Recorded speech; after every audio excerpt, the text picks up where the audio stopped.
Good morning! So, isi-share ko lang sa inyo yung unang experience ko nung unang dating ko dito sa Korea. So, taong 2011, ako dumating dito sa Korea. So, siguro mga mahigit 14 years na ako ditong nakatira. Ang tanda ko pa nga yung araw at yung mismong oras ng pagdating ko talaga dito. Ano siya? 2011, July 3, alas 9 ng gabi. Tama, alas 9 ng gabi. Lumapag yung eroplano dito sa Incheon Airport. So, ayun na nga, dumating na ako dito sa Incheon Airport. Tapos, syempre, gutom na gutom ako. So, una naming pinuntahan na kainan is yung McDonald's. Oo, McDonald's, kasi merong McDonald's dyan sa may Incheon Airport. Sa mismong loob ng airport.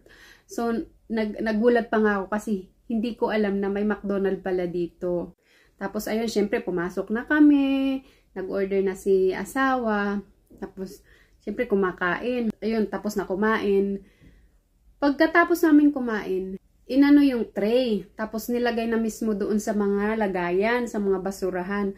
Ang nakakaganda kasi yung basurahan, may ano, yung parang separated talaga yung pagtapon mo. Yung may isisirigit mo talaga yung, kunwari yung papel, yung bottle, yung drinks, isiseparate mo siya magtapon. Unlike sa Pinas, hindi ko naman kino-compare, pero kasi siyempre sa Pinas talaga ako lumaki, 'di ba? So parang nasanay ako na hindi, parang pag kumain ka hindi nililinis.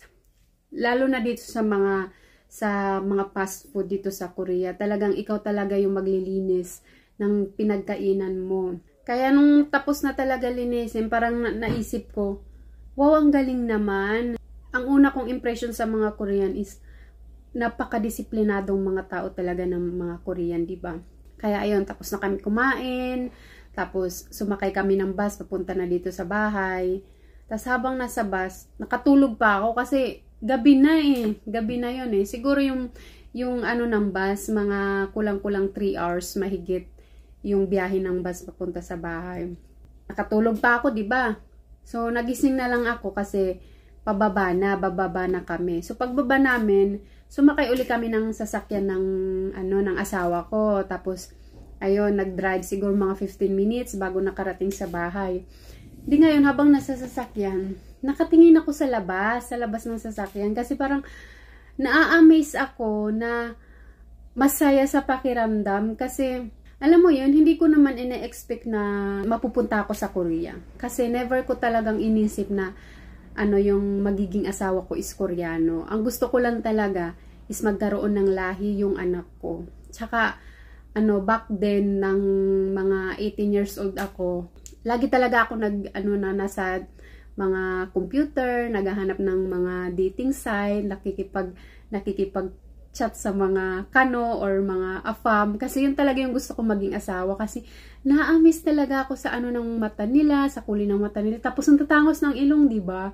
Tapos daway sila magsalita ng English, parang nakakatakot, na nakaka-amaze. Alam mo yung ganung pakiramdam?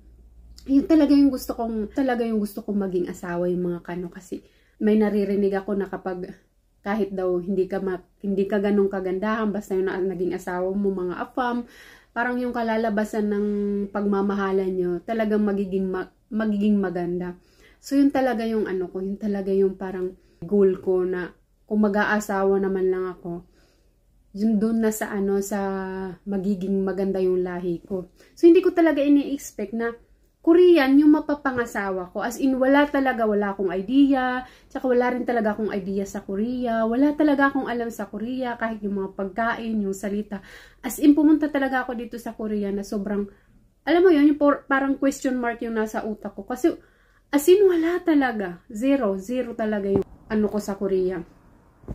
So ngayon, ayun, habang nasa sasakyan kami, nagbibiyahe papunta dito sa kanilang bahay, naamis ako sa labas kasi alam mo yun, yung ng mga building, ang tataas ng mga building, tapos iba-ibang klase ng kulay. Alam mo yun, kasi sa Pinas, hindi naman ganun ka yung mga diba? Kasi sa summer lang naman tayo lumaki, hindi naman tayo sa Manila. Fast forward, siguro mga madaling araw na talaga kami nakarating sa bahay. Ngayon, pagdating namin sa kanilang bahay, may natatawa ako kasi naalala ko yung mga unang pakiramdam, tas unang tingin ko nung dumating talaga ako dito. Kasi, as in, wala talaga akong alam. Tapos, inosente pa. Tapos, ayun na nga, dami kong daldal. Ayun, dumating na kami dito, di ba? Di nga, yung pagbaba namin ng sasakyan, nakita ko yung gate nila, kulay puti. Tapos, pag ganun ko, pagtaas ko ng paningin ko, mahabang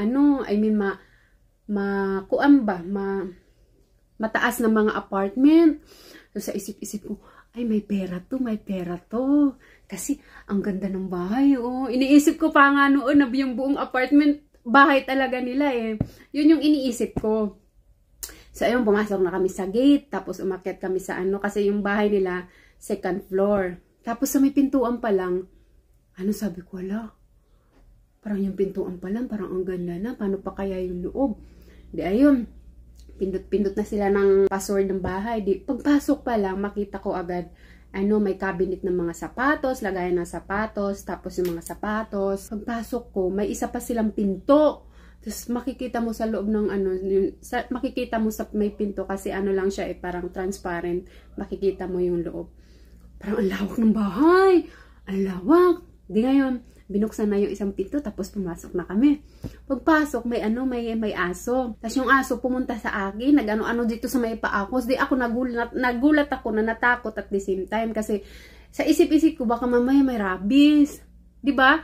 Kasi sa Pinas, although may mga aso naman kami sa Samar, nakakatakot yung mga aso sa Pinas kasi hindi mo alam kung may rabies o wala. Dito kasi, yung mga aso kasi dito sa Korea, mahal na mahal nila yan. Para na nga nilang mga anak yan kasi hindi naman mahilig mag-anak ang mga tao dito. Limit lang kung mag-anak. So, ang ginagawa nila, nag-aalaga sila ng mga aso, ng mga pusa.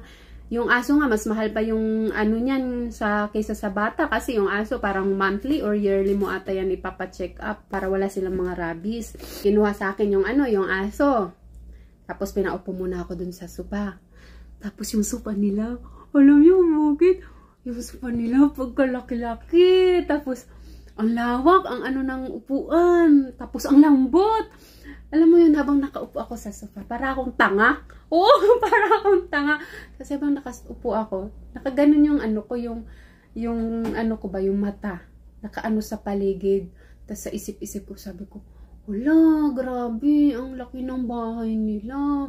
Ang daming gamit. Ang laki ng TV. Ang laki ng ref. Talagang na-amaze ako kasi first time ko makaano ng bahay na ganung kalaki.